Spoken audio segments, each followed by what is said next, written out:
తెలంగాణ రాజకీయం ప్రస్తుతం కాళేశ్వరం చుట్టూనే తిరుగుతుంది. ఈ భారీ ప్రాజెక్టులో అవినీతి జరిగిందని ఆరోపణలు చేస్తూ రాష్ట్ర ప్రభుత్వం దీనిపై ఓ కమిషన్ ఏర్పాటు చేసింది.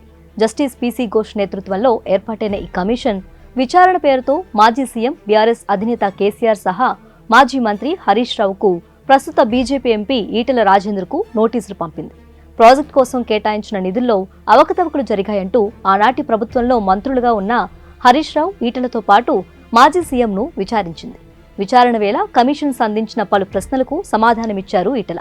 కేబినెట్ నిర్ణయం మేరకే ఆనకట్ట నిర్మాణం జరిగిందని, సాంకేతిక కమిటీ కేబినెట్ కమిటీ సిఫార్సు మేరకు కేబినెట్ నిర్ణయం తీసుకుందని వివరించినట్లు సమాచారం. అదే విషయాన్ని తాజాగా ఓ టీవీ ఛానల్కు తెలిపారు ఈటెల రాజేందర్.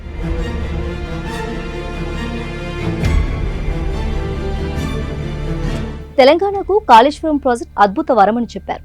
ఈ ప్రాజెక్టు వల్ల భూగర్భ జలాలు పెరిగాయని, వేసవిలో సైతం చెరువులు మత్తలు దుంకాయని చెప్పారు. కాళేశ్వరం ప్రాజెక్టు వల్ల ప్రజలకు 100% ఉపయోగం ఉన్నదని తెలిపారు.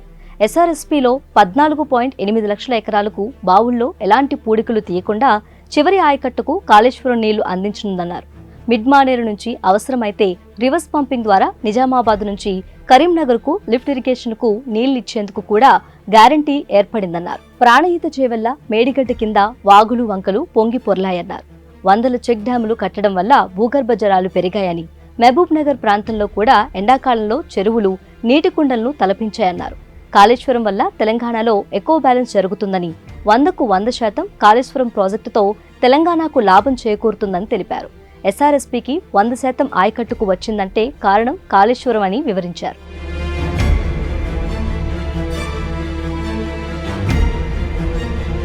అయితే గత ప్రభుత్వ హయాంలో కాళేశ్వరం ప్రాజెక్టు అంశం ఏ రోజు మంత్రిమండలిలో చర్చకు రాలేదని ఇటీవల సంచలన వ్యాఖ్యలు చేశారు ప్రస్తుత వ్యవసాయ శాఖ మంత్రి తుమ్మల. గత బీఆర్ఎస్ హయాంలోనూ మంత్రిగా పనిచేసిన తుమ్మల పెండింగ్ ప్రాజెక్టుల రీఇంజనీరింగ్ పై ఏర్పాటు చేసిన మంత్రివర్గ ఉపసంఘంలోనూ కాళేశ్వరం ప్రస్తావన రాలేదని చెప్పారు. అయితే ఈ వ్యాఖ్యలను ఈటెల తోసిపుచ్చారు. ఏ చిన్న అంశం కూడా కేబినెట్ ఆమోదం లేకుండా జరగలేదని, నాటి కేసీఆర్ కేబినెట్లో తాను మంత్రిగానే ఉన్నానన్నారు. కాళేశ్వరం తన బ్రెయిన్ చైల్డ్ అని కేసీఆరే చెప్పారు.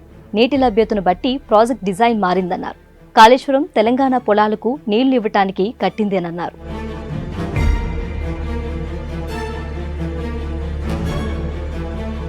కాళేశ్వరం వచ్చాక ఉత్తర తెలంగాణకు నీళ్లు వచ్చిన మాట వాస్తవమని చెప్పారు ఈటెల. కాళేశ్వరం తర్వాత రైతుల కళ్ళలో ఆనంద బాష్పాలు చూశారన్నారు. కాళేశ్వరం అంటే మేడిగడ్డ మాత్రమే కాదు, 1,00,000 కోట్ల ప్రాజెక్ట్ అంటే ఎన్నో టన్నెల్స్, రిజర్వాయర్లు, బంకర్లు, బారాజులు ఉన్నాయని, మేడిగడ్డ ఒక్కటే కాళేశ్వరం ప్రాజెక్ట్ అనుకోవద్దని రాష్ట్ర ప్రజలకు సూచించారు. కుంగిన పిల్లర్లు బాగు చేయకుండా రైతుల నోట్లో మట్టి కొట్టొద్దని, మేడిగడ్డను రిపేర్ చేయించి రైతులకు భరోసా కల్పించాలని ప్రభుత్వాన్ని కోరారు.